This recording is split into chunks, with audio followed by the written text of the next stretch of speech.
اب ضروریات دین میں سے یہ عقیدہ ختم نبوت، نبی پاک صلی اللہ علیہ وآلہ وسلم کو آخری نبی ماننا، یہ بھی شامل ہے۔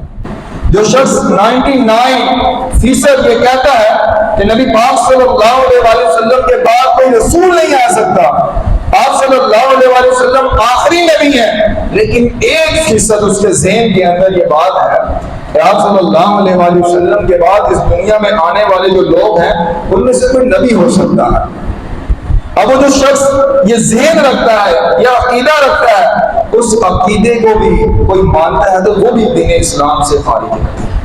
جس نے یہ گمان کیا 1% بھی، اور اس 1% کے گمان کو جس نے تسلیم کر لیا، وہ بھی دین اسلام سے خارج ہے۔ 100 میں سے 100% نبی پاک صلی اللہ علیہ وآلہ وسلم کو آخری نبی ماننا یہ ضروری ہے۔ نبی پاک صلی اللہ علیہ وآلہ وسلم کے زمانے میں مسلمہ قذاب جس نے نبوت کا دعویٰ کیا، آپ صلی اللہ علیہ وآلہ وسلم کو خط لکھا کہ آپ میرے سے معاہدہ کر لیں کہ آپ جب تک زندہ ہیں آپ نبی ہیں، لیکن آپ کے جانے کے بعد نبی میں ہوں گا، یا آدھے عرب پر آپ نبی ہیں اور آدھے عرب پر میں نبی ہوں، اس بات کو تسلیم کر لیں۔ تو نبی پاک صلی اللہ علیہ وآلہ وسلم نے اس کے خط کا جواب لکھا کہ تم کذاب ہو، جھوٹے ہو۔ یہ خط لکھنے کے بعد امام الانبیاء صلی اللہ علیہ وآلہ وسلم نے ارشاد فرمایا یہ خط مسلمہ تک کون پہنچائے گا؟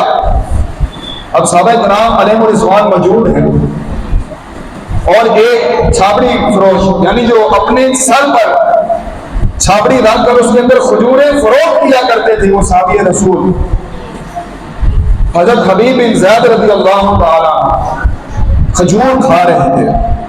امام الانبیاء صلی اللہ علیہ وآلہ وسلم نے پوچھا کون جائے گا؟ انہوں نے عرض کی یا رسول اللہ صلی اللہ علیہ وآلہ وسلم میں جاؤں گا، اور آپ صلی اللہ علیہ وآلہ وسلم کے سوال پر جواب دیتے ہوئے منہ سے جو کھجور کھا رہے تھے اس کا کچھ حصے صحابہ کرام علیہ الرضوان پر گرے۔ ایک صحابی رسول نے عرض کی کہ تم کھجور کو آرام سے کھا لو، اس کے بعد جواب دینا۔ انہوں نے کہا کہ اس کا انتظار کرتے کرتے اگر ڈیوٹی کسی اور کی لگ گئی تو پھر کیا معاملہ ہوگا؟ نبی پاک صلی اللہ علیہ وآلہ وسلم نے ان کی ڈیوٹی لگائی کہ وہ مسلمہ قذاب کے پاس جائیں گے اور وہ خط دیں۔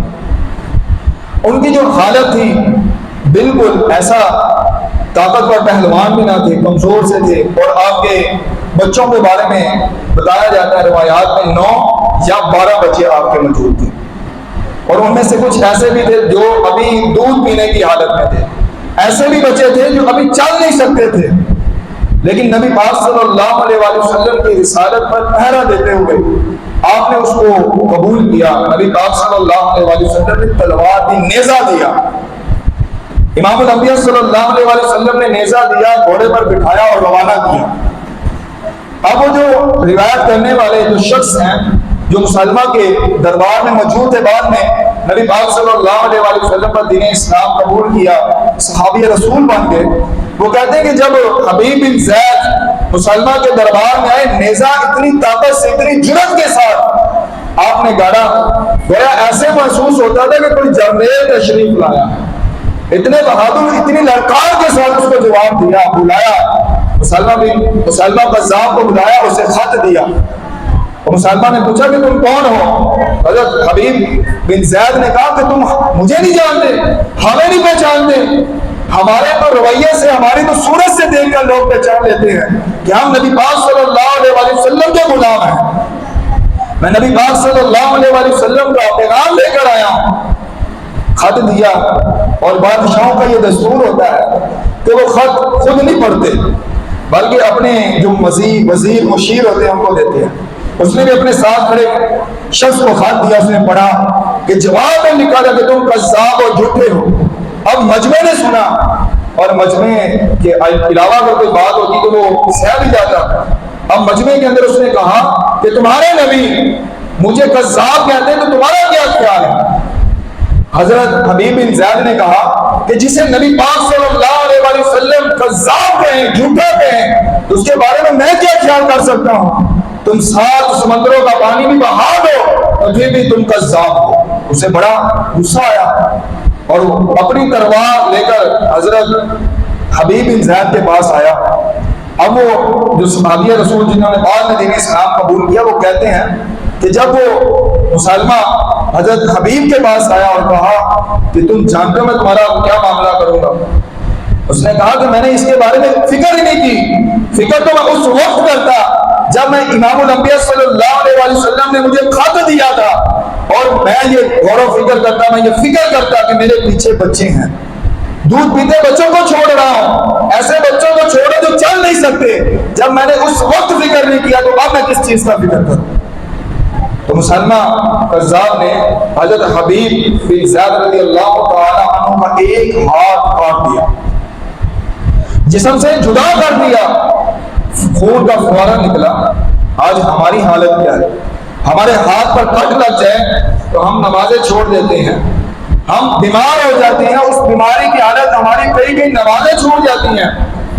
لیکن حضرت حبیب بن زید نبی پاک صلی اللہ علیہ وسلم کی نبوت رسالت پر پہرا دے رہے ہیں اور مسکرا رہے ہیں. اس کے بعد اس نے پھر سوال کیا مسلمہ قذاب نے, کیا میں تمہارا دوسرا ہاتھ کاٹ دوں گا؟ دوسرا ہاتھ بھی کاٹ دیا گیا. اور پھر آپ زمین پر تشریف لے آئے, خون جاری ہے. مسلمہ قذاب نے کہا کہ میں تمہارا سر تن سے جدا کر دوں گا.